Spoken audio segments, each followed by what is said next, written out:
Good morning. This is Faith in Our Hometown, brought to you as a community service and sponsored by Mercy Hospital, Joplin. And now, here's your host, Father Jay Friedel.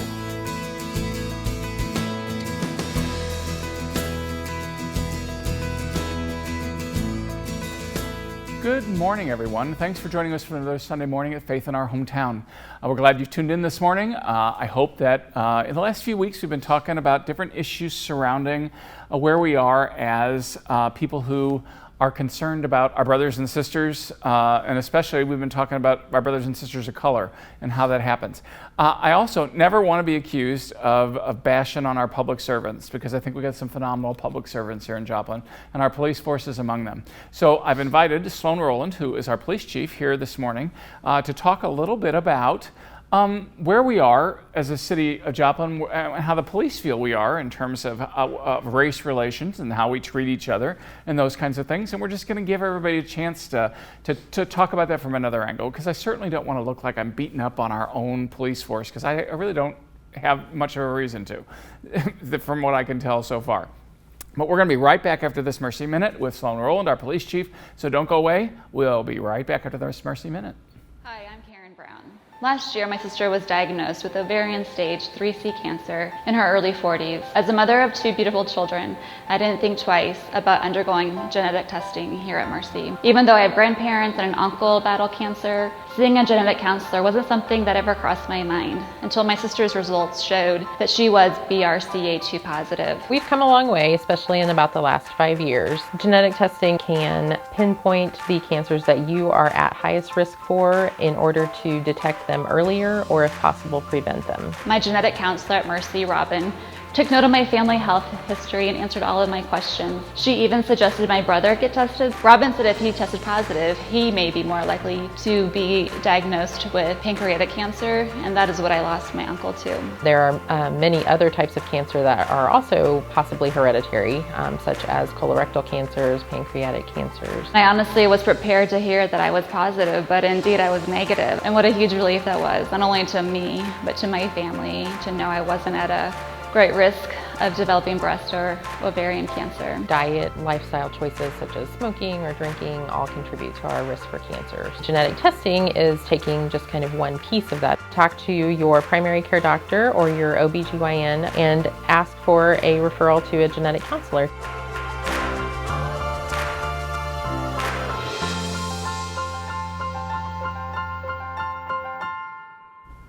Well, again, thanks for joining us this morning for Faith in Our Hometown. My guest this morning, our police chief here in Joplin, Sloan Rowland. So Sloan, thank you so much for accepting the invitation to come on and to talk a little bit. Just for our viewing audience, tell everybody a little bit about yourself. And you haven't been in the job all that long, but just tell everybody where you're from and what you're about. Originally from Riverton, Kansas, just across the state line. I've been at the helm since the 1st of January, so it's been an interesting time already, as you can imagine. Yeah. Actually been with the department a little over 17 years now, so I've been around with the department. Been in law enforcement about 33 years total. Yeah. Well, one of the reasons I wanted to have you on is because I read your article in the paper a few weeks ago, and I was very impressed because I appreciated your candor, okay? Because you were just as horrified as so many of us were when you watched that tape of George Floyd. And so I'm a big one. I see myself as a public servant too, and I know that's how you see yourself. Absolutely. You know, in service to the public here in Joplin. So tell us just your reactions when you saw the whole thing, and what does that do for you as a police chief who's trying to protect folks when you saw an egregious time when that didn't happen? You know, when I watched it the first time, probably felt what a lot of people did. There was immediate anger, disbelief. The time frame was unbelievable that it went on as long as it did. Shock, but also kind of dread too, because I knew that this always cast a negative light on law enforcement as a whole. So I knew what would be coming once that video was released and the incident that took place.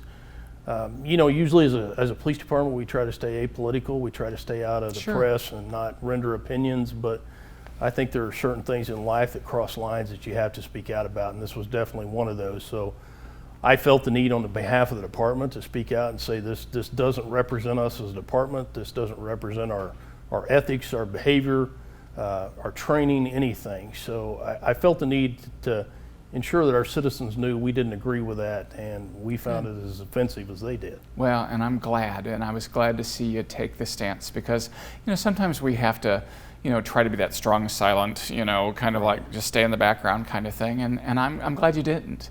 I just want to say thanks to you, and my 15 years in Joplin have shown me nothing but good things from the police. Now, granted, I'm not in I don't try not to do too much to get the police on my back, okay?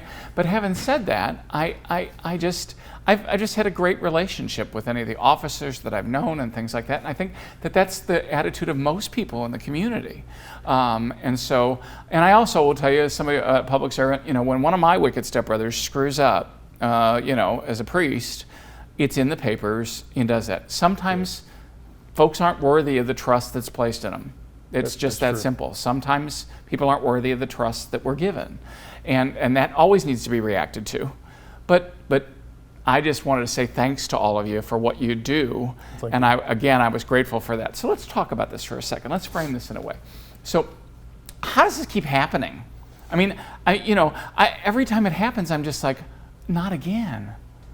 Well, I think that's the same reaction we have is why. Those questions are out there. How do these bad players keep coming in to these incidents like this? So I think as a profession, we're shocked every time it happens. We can't believe it's still going on. I think there's a lot of things that come into play with that. When I talked in front of the council the other night, I talked about accountability and training and those things that hopefully keep that from happening. And I think sometimes those safeguards in some places aren't in place. And at the end of the day, also, unfortunately, we hire human beings, and human beings make mistakes. Now, we pray daily that a mistake like that is never made here, and we hopefully train and we have policies and procedures in place where that doesn't take place.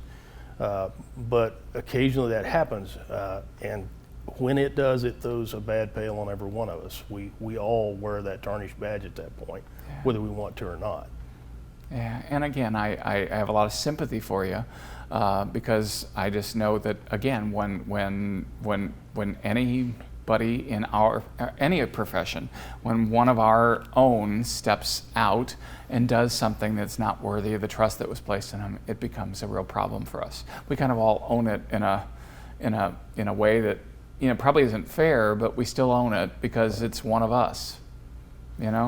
Yeah. So you were talking about accountability and training. So you think that's part of the key? Because my big question is how will we keep this from ever happening here? Well, I think what you have to talk about first is training, because really, without training, you can't have accountability, because unless you train them to a certain level, it's hard to hold them accountable. So what the citizens need to know at Joplin is how much training we do. We take an individual, we send them to the academy for about 600 hours. Then they come to the Joplin Police Department. We have an in-house academy for another 242 hours. During that, we talk about use of force training, constitutional law. We talk about how to recognize when somebody's in medical distress, positional asphyxiation, postural asphyxiation, all those things that cause somebody to be injured during a use of force event. So we train them there, then we put them out in an FTO program for another 16 weeks. So by the time an officer sits in the car the first time alone, he or she's had about 1,480 hours of training. We come back in yearly and we reinforce that. We do in-service training with them every year where we cover those constitutional safeguards and what I call the social contract that we have with our citizens. So say a little bit constitutional safeguards. I mean, just for folks who are listening and are watching this morning. Anybody that knows me knows I'm a huge constitutionalist. I carry a copy with me every day, and I've carried one for about 32 years. And this one's getting kind of dog-eared because it's about my fourth one. But I'm huge on the social contract, and what that is basically we operate as law enforcement officers at the behest of the citizens. They give us certain powers, and then they give us a trust to go out and carry out those powers. And when we violate that, that's a sacred trust that we violate. So we hold that very dear as police officers, because sometimes the very things that we're protecting a citizen from are against ourselves. For illegal search and seizure, excessive force, things like that can happen to a citizen. can happen because of a police officer. So it's almost a duality of purpose that we have. We protect citizens sometimes from excessive force and things that we do. So we have to train on that constantly, so that social contract, that constitutional safeguard training, we kind of try to embed in every officer so they understand how and why they're doing what they do, to make them more accountable, and to make it, more realistic of why you're doing the job you do and who you're responsible ultimately for. Yes, you answer to me as a chief, you answer to the city as a whole, but we work for the citizens. We work for every citizen, no matter your identity, race, color, creed. We protect every citizen in this community, and that's our job. So that constitutionality is a huge thing for us, very huge thing. Well, so is that, you think that's enough training? I don't think there's ever enough training. Okay. We do that in-service training. We talk about cultural diversity. We train on that. Implicit bias or bias-based training. Used to be we just trained on racial profiling years ago, but we switched to what's called implicit bias or bias-based training, knowing that everybody has certain biases. Everybody. Yeah. And no matter what, you're going to have those biases. It could be the way you were raised, your upbringing, your religious affiliation. You could have a bias on a lot of different issues. So we have to train to be able to recognize that, to know what they are, know what our triggers are as a human being, what can push us over the edge or push us to do something we shouldn't be doing, and how to control that. So we've totally kind of revamped how we do training on bias-based training, and that's been in effect for about 10 years now with the department. Now, can we ever have enough training or ever stop improving? No. And I constantly say that any organization, business that isn't constantly reviewing what they do is dying, because you're either reviewing it, moving ahead, or you're stagnating. So we review policies every year. We go over things. We look at current trends. And the accountability side too, what the public needs to know is every use of force we have is reviewed. A report has to be made on it. It goes to a use of force review board after going through several supervisors. And then a group of people look at that. They look at the body cam videos, the car cam videos.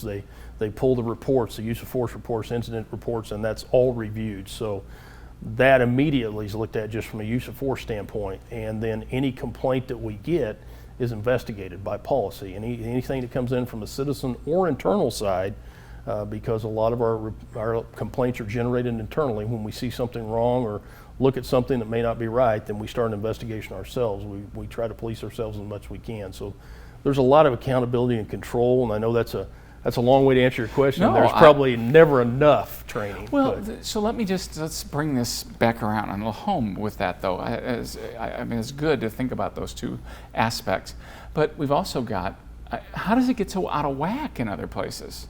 How does that happen? I'm sure that most of those places also they've got to do some review. How can you even be in business as a police force if you don't do some of that? What do you think's going wrong?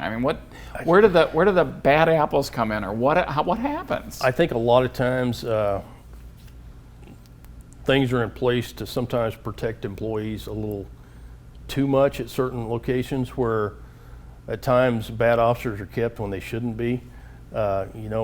Missouri has a kind of unique law. We call it the bad apple law. If I am hiring an officer and I call another department he worked for, you have to give me all the information on that officer. You have to really release his internal affairs files, any complaints he's had. A lot of places don't have that. So there's not a lot of safeguards in place. And I think sometimes, especially in bigger cities, things get overlooked or seem to be more minor than they actually are. And probably made to seem more minor than they should be. Right? Yeah. Exactly. Whereas in a community our size, they're going to stand out a lot quicker, and action will probably be taken a lot quicker in a medium to small department like ours. Well, I'm hoping and praying. Okay, hoping and praying that exactly is what keeps happening with you all. Because again, I think I can speak for just about anybody with a conscience. We just don't need that kind of stuff here in our community. I'm talking to our police chief, Sloan Rowland, and we're going to be right back after a quick break, so don't go away. You're watching Faith in Our Hometown on KSN TV, brought to you as a community service and sponsored by Mercy Hospital, Joplin.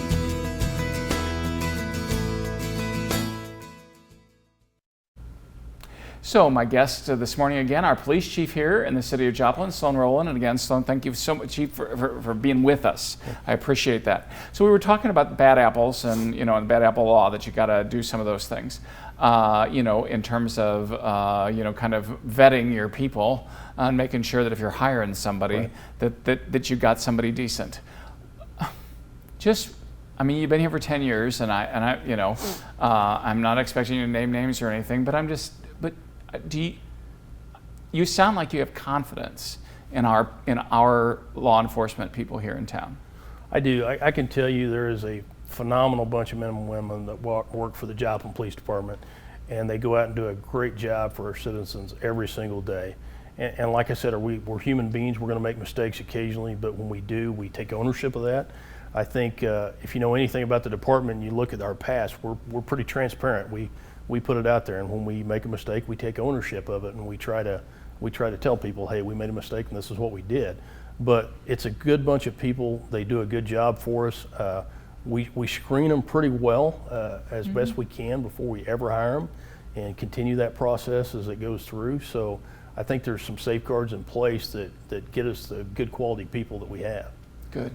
Well, I hope that gives at least most of the folks in the community there. What do you think? What's your perception at this point in time of how you're doing with our African American and our Latino, populations? What do you feel when you're out on the street? What's the reaction? Well, and I've spent quite a bit of time meeting with different groups. I actually sat down with the NAACP today with their board and had a pretty good discussion with them, a very good discussion with them. I've met with church pastors and different groups. I can tell you, you always think sometimes you're doing better than you actually are. So we try to get that constructive feedback when we can. At the end of the day, even though we feel like we're doing a good job and we're trying to reach out, I think at times we miss a certain portion of the population. And that's something we have to strive to do better, because, my goal is we kind of have a saying, mission first, people always. We try to take care of people, obviously, and we try to do our job, but I want everybody in this community to feel like we're their department. And they say, that's my department. They have pride when they say that. We've got a ways to go to get there, obviously, in certain parts of the community. So anybody that doesn't feel like we're serving them personally, then we're still got to work on that. I heard a term today, or actually today and the other day, that kind of bothered me. I feel like at times I'm being policed, not protected. Huh. And that term kind of hit home with me, because I'm like, that's a unique term. I hadn't heard that before. I feel like you're policing me, and you do a good job at that, but I don't necessarily feel like you're protecting me. And that's something I feel like we have to overcome, because, as we always say, perception's reality. If you feel that way, then that's your reality. So I think we got a ways to go in the community in certain areas, and that's something we're going to be working hard to try to fix. Well, good. What can a regular citizen do? And I know you're a public servant, so this is probably almost a backwards question, but I'm just saying, what can a regular citizen do to improve those relationships with your department? I think a big thing is be open and honest with us. If you have a complaint, we're open. We want to hear that complaint. If you have a compliment, that's just as important, because a lot of times the men and women are out there doing the job every day. They don't hear the good that they do. They only hear the negative side. So having that feedback both directions is great. Be involved in your police department when we, reach out, give us that feedback, serve on boards when we ask you to sit down and talk to us, have that interaction back and forth. We need to know how we're doing as a police department. That's how we gauge success. So be involved as you can, be open to us, try to be understanding why we do the things we do sometimes, and if you don't know, ask us. We'll be happy most of the time to explain why we're doing what we're doing. Sometimes the perception of it is a lot different than what the actual role we're taking. So just be open and honest with us and give us good feedback. Yeah, I do want to follow up on something that came up in a conversation a week or so ago on this show, and that was one of my guests who's an African American woman, just was basically talking about the fact that the Missouri Attorney General office had some statistics, and I haven't even had time to follow up on them yet, but that it was like, you know, an astronomical number times higher that people of color would be stopped for traffic stops and those kinds of things, rather than somebody like me who's an old white guy. Okay, so in that concept, with that in mind, do you think that is that happening here in Joplin? What do your statistics show for Joplin? What's going on there? I can tell you for about the last 3 years, we looked at them today. In fact, ours have not fluctuated much. They're about 100 percentage point change for 3 years. So we're not seeing that big influx like they are in some places in the state. And I've heard some of those numbers. I haven't seen the latest overall state numbers, but I've heard 85-90% more likely. And I know that's what prompted a travel warning to be issued by groups last year for the state of Missouri. If you don't know, the state collects all that information every year. It's based off of population density for minority groups, and it basically kind of gives you what they call a disparity index on how often minorities are being stopped compared to whites. Ours is not that much higher. Now, statistics come into play hugely with this. We're going off 2010 census data, right, which is 39,905 is what they're rating us by. Now, anybody knows we have a 250,000 daytime average population in Joplin, so we're actually policing a community of 200,000+, but we're being judged on a community of 39,000. So the numbers are kind of skewed a little bit across the state in certain places, especially if you're a metropolitan area with a large traffic influx. But our numbers really haven't been on the rise. They've stayed pretty consistent. In that, we also look at things like search rates, how often we're searching cars, how often minorities are being searched after their stop. And we look at what we call contraband rates, which if those vehicles are being searched, how often are we finding contraband? And currently we're about 87-84% average, so wow, that's a very high number. Yeah. Now, my concern would be... So these are people you've stopped for some reason, and you were given reason to be able to search the car or do whatever. Absolutely. It could be a consent search. It could be search incidental to a lawful arrest, pre-towing inventory because they've been arrested and we're towing their car.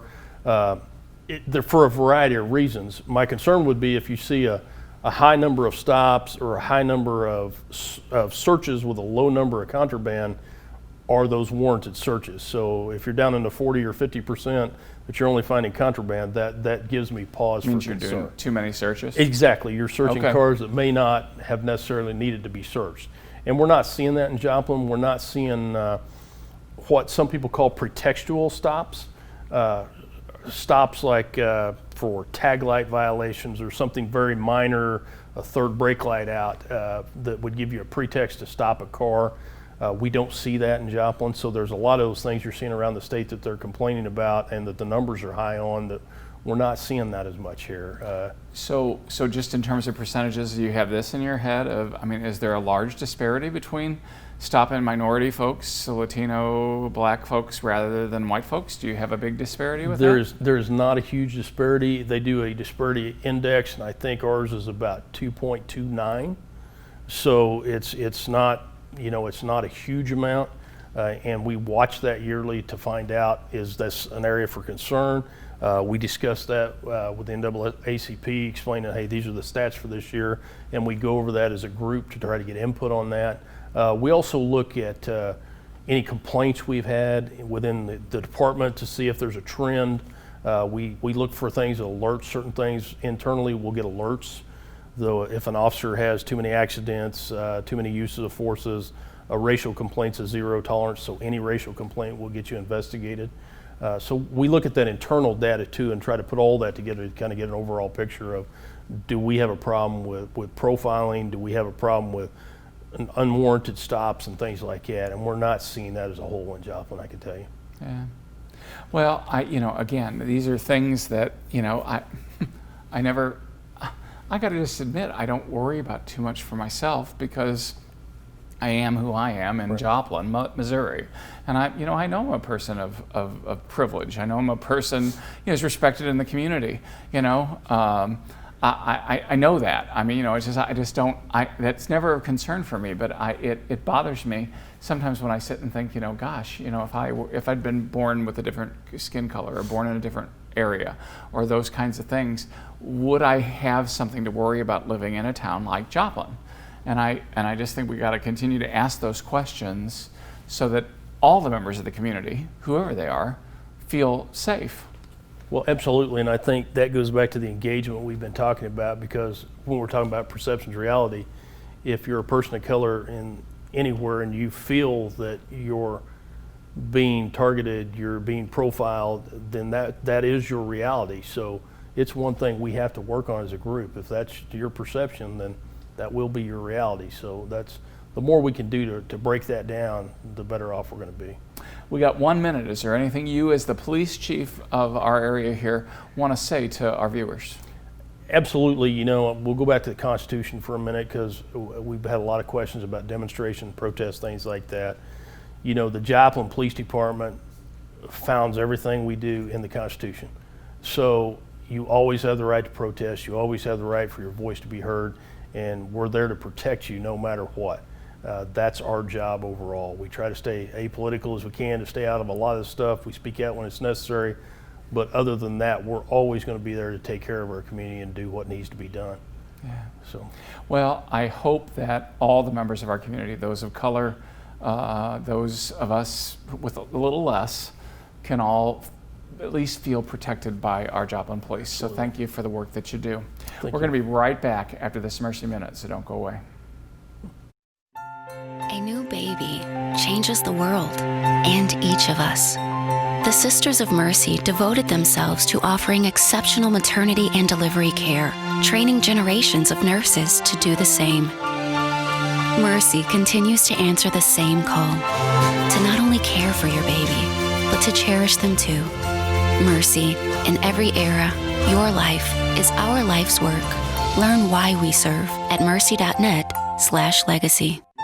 In Ireland, the first Sisters of Mercy were called the Walking Sisters because every day they went out in search of women and children who needed healing or help. Mercy continues to answer the same call, dedicated to the health of every woman who comes to us for care. Mercy, in every era, your life is our life's work. Learn why we serve at mercy.net/legacy. Sometimes when we watch things on the news, we see things that fill us with indignation and anger and all those kinds of things. And I think that for most of us who saw the tape of the George Floyd incident, we were filled with exactly that. It's one of the reasons why I wanted to talk to our own police today, to try to help us make some sense out of that. And how do we put that in context for where we are here in Joplin, our hometown? All I can say is that I appreciate the pressure that our police are under. I appreciate how difficult sometimes it is to serve. And let's face it, we've all seen tapes of police that didn't do things right, but I hope that most of us can agree that we don't have major problems. At least they've not erupted yet here in our hometown. And let's just hope and pray and support each other well enough and have enough conversations that maybe we never might have to worry about that. We need to support all of our civil servants, so to our police and fire department and all those first responders who make life safer for us here. God bless y'all. We're praying for you.